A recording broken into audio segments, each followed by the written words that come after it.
Karnataka voter list में वोटरों के नाम काटे जाने का सिलसिला जारी है। इस हवाले से इलेक्शन कमीशन पर सवाल उठाए जा रहे हैं। हाल ही में शिवाजी नगर असेंबली इलाके में 9,000 वोटर्स के मान डिलीट किए जाने पर शिकायत दर्ज की गई है। शिवाजी नगर के एमएलए रिजवान अरशद ने आज इलेक्शन कमीशन के दफ्तर जाकर अपनी शिकायत दर्ज करवाई है और इस मौके पर रिजवान अहमद का कहना था कि डिलीट किए जाने वाले नामों में ज्यादातर नाम मुसलमानों ईसाइयों के हैं। रिजवान अहमद ने इसे साजिश भी करार दिया है। आपको बता दें कि कुछ माह पहले वोटर लिस्ट में नाम काटे जाने वाले मामले में कई अफसरान को मुअत्तल कर दिया गया था।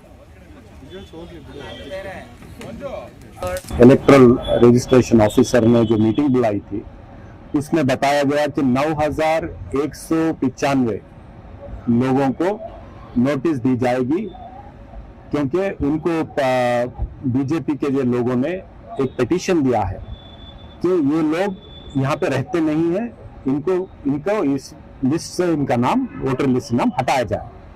तो ये बीजेपी की पिटीशन पर 9,195 लोगों को नोटिस दे रहे हैं।